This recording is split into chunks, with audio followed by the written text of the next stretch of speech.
Everyone, स्वागत है आपका अविनेशन 111 के एक नए एपिसोड में, जहां आपके लिए लेकर आते हैं इंडियन डिफेंस की प्रमुख अपडेट्स को सबसे पहले। तो चैनल को सब्सक्राइब करना मत भूलिएगा। आज के अपनी अपडेट की शुरुआत करने वाले हैं हम एक ऐसी रिपोर्ट के बारे में जहां पर लाइट कॉम्बैट एयरक्राफ्ट तेजस प्रोग्राम में जो डिले हुई है, इसमें कैसे अमेरिका खुद अपने पैर पर कुल्हाड़ी मार रहा है और कैसे इसका जो घाटा है वो ना सिर्फ रूस को बल्कि उससे ज़्यादा यूरोपियन कंट्रीज़ को देखने को मिल रहा है। तो आइए इस पर हम बात करेंगे और साथ ही साथ आपको एक अनुमान भी हो जाएगा कि ये समस्या अभी कितने दिन रहेगी और भारत को कब तक इससे निजात मिल सकती है। तो चलिए शुरू करते हैं आज का अपना ये वीडियो। इसमें कोई संदेह नहीं है कि भारत ने आत्मनिर्भरता को प्रशस्त करने के लिए जो स्वदेशी फाइटर एयरक्राफ्ट है इन पर भरोसा दिखाया है और वर्ष 2021 में 83 तेजस मार्क 1 जेट्स की डील को फाइनलाइज किया जाता है, इस उम्मीद के साथ कि जो पहला एयरक्राफ्ट है ये फरवरी 2024 में डिलीवर कर दिया जाएगा। लेकिन ऐसा होता नहीं है। मार्च में इसकी पहली उड़ान को आयोजित किया जाता है और अभी तक ये एयरक्राफ्ट डिलीवर नहीं हुआ है।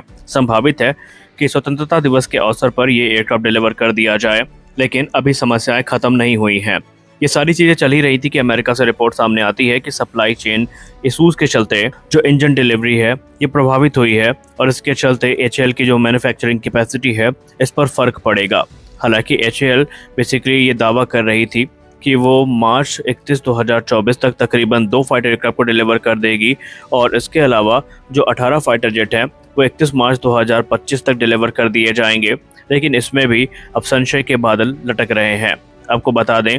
कि जो डिले की खबरें सामने आ रही हैं ये जाहिर सी बात है इंजन डिलीवरी को लेकर है, जो अभी तक जनरल इलेक्ट्रिक सुगमता से पूरी कर नहीं पाया है। और अगर ऐसा ही चलता रहा तो एक रिपोर्ट में ये बताया जा रहा है कि जनरल इलेक्ट्रिक एविएशन के सामने जो समस्या है ये बनी रहेगी और ये लगातार HAL को हिट करती रहेगी, जो कि पूरी तरीके से F404 इंजन पर आश्रित हो चुका है। अब यहाँ पर चीज़ें आपको समझनी चाहिए और वो ये है कि मिनिस्टर ऑफ डिफेंस ने हाल ही में एक रिव्यू मीटिंग को आयोजित किया था, जहाँ पर उन्होंने HAL को सख्त निर्देश दिए हैं कि वो अपनी जो डिलीवरी डेडलाइन है उस पर टिके रहें और मार्च 2025 तक जो उन्होंने 18 जेट को डिलीवर करने का फैसला किया था या दावा किया था उसको पूरा करें। और ऐसे में अब HAL अपने इस कमिटमेंट पर बने रहने के लिए जो एयरक्राफ्ट हैं उनमें पुराने जो F404 IN-20 इंजन्स हैं उनका इस्तेमाल करेगी मजबूरन, क्योंकि अभी तक नए इंजन्स का इस्तेमाल वेट किया जा रहा था जो अभी तक मिल नहीं पाए हैं। हालांकि ऐसा भी नहीं है कि बुरी तरीके से प्रोडक्शन ठप हो गया है। 2 तेजस मार्क 1 बन के तैयार हैं। इसके अलावा जो 5 ट्रेनर है ये अलग अलग प्रोडक्शन स्टेजेस में है और माना जा रहा है कि इनमें से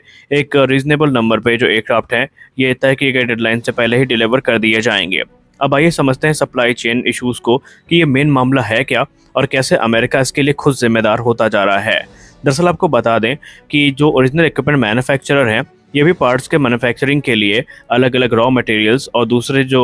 मटेरियल्स हैं उन पर आश्रित रहते हैं, जिसमें फिनिश्ड कास्टिंग हो गई, फोर्जिंग हो गई, सेमीकंडक्टर हो गए, इलेक्ट्रॉनिक कंपोनेंट हो गए, और ये भी अलग अलग जगहों से सोर्स करते हैं। अब यहाँ पर जब ये सारी चीज़ें मिलती हैं तब प्रोडक्शन लाइन में जो पार्ट्स हैं इनकी मैन्युफैक्चरिंग की जाती है या सिस्टम की मैन्युफैक्चरिंग की जाती है। और रशिया यूक्रेन युद्ध के बाद जिस प्रकार के प्रतिबंध रूस पर लगाए गए उसके बाद से आप मामले की गंभीरता का अंदाज़ा लगा लीजिए कि सिर्फ 2022 में ही 18 बार जो सप्लाई चेन इशूज़ का टर्म है ये इस्तेमाल किया गया है एरोस्पेस एग्जीक्यूटिव्स की तरफ से। तो यहाँ पर आप मामले की गंभीरता का अंदाज़ा लगा सकते हैं, क्योंकि कंपोनेंट और मटेरियल जो कि ओरिजिनल इक्विपमेंट मैन्युफैक्चरर को मिलते हैं सुगमता के साथ अब वो मिल नहीं पा रहे हैं, जिसके वजह से जो शॉर्टेज की स्थिति है ये बन चुकी है।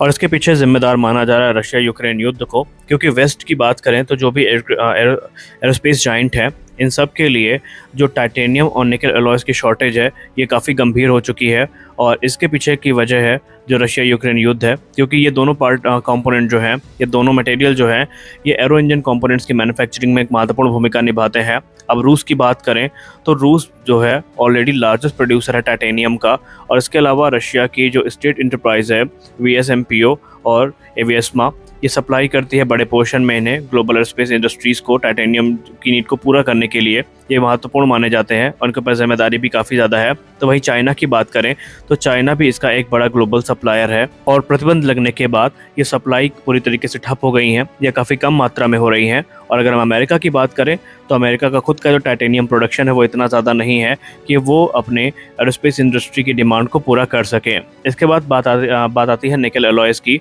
रशिया और चाइना जो है इस फिगर में भी टॉप पे रहते हैं।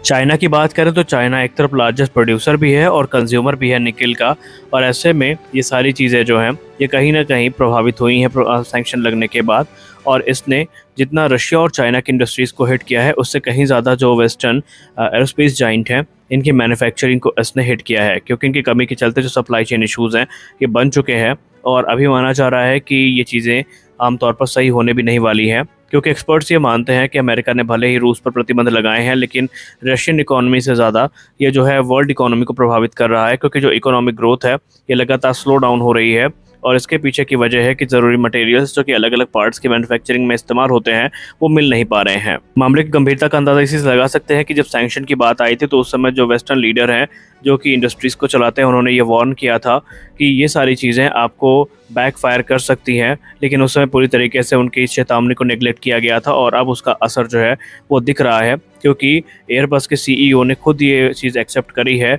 कि रशिया की तरफ से जब से ये रॉ मटेरियल्स आने बंद हुए हैं तो जो एरोस्पेस मैन्युफैक्चरिंग का क्षेत्र है ये बुरी तरीके से प्रभावित हुआ है और रशियन इकोनॉमी से ज़्यादा ये यूरोपियन एरोस्पेस को हिट कर रहा है। और उन्होंने ये भी कहा है कि अगर ये चीज़ें जल्दी से जल्दी सही ना की गई तो आने वाले समय में जो शॉर्टेज है ये और भी ज़्यादा बढ़ सकती है। तो आप यहाँ से समझ सकते हैं कि सप्लाई चेन इशूज़ कोई छोटे इश्यूज़ नहीं हैं, इनको सही होने में एक समय लग सकता है, क्योंकि अभी तक रशिया का जो एसएमओ है यानी जो मिलिट्री ऑपरेशन है ये ख़त्म नहीं हुआ है। और जब तक ये ख़त्म नहीं हो जाता उसके बाद तक हम ये उम्मीद नहीं कर सकते कि जो प्रतिबंध है रशिया के ऊपर से हटेंगे और रशिया फ्री होकर के जो ट्रेड है इसकी शुरुआत करेगा। और यहाँ पर जो F404 है वो इससे अछूता नहीं है, वो भी इसी से जूझ रहा है। तो यहाँ पर आप समझ सकते हैं कि जिस मामले को हम लोग थोड़ा हल्के में ले रहे थे वो मामला दरअसल हल्का नहीं है। हाँ, ये बात अलग है कि जनरल इलेक्ट्रिक ने भारत को आश्वस्त किया है कि वो सितंबर से 2 इंजन प्रति माह की दर तक डिलीवर करना शुरू कर देंगे, लेकिन अभी क्या वो उस पर बने रहेंगे और क्या गारंटी है कि आने वाले भविष्य में फिर से सप्लाई चेन इश्यूज़ नहीं होंगे,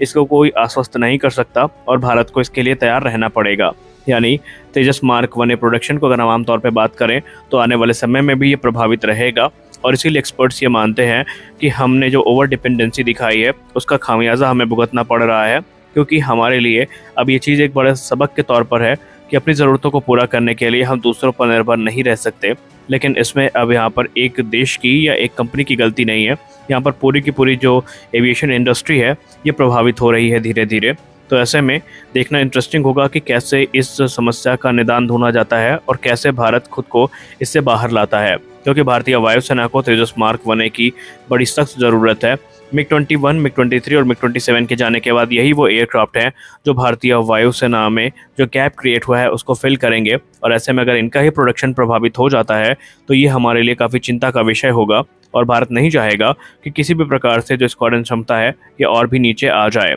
तो आपको क्या लगता है कि इसके लिए पूरी तरीके से जिम्मेदार कौन है? क्या अमेरिका ने अपने खुद के पैर पर कुल्हाड़ी मारी है या यूरोपियन कंट्रीज़ ने खुद रशिया पर प्रतिबंध लगा करके या जो ओवर प्रतिबंध है ये लगा करके अपने पैर पर कुल्हाड़ी मारी है? आप अपनी राय कमेंट सेक्शन में ज़रूर दीजिए। तो मिलते हैं अगले वीडियो में, तब तक के लिए जय हिंद।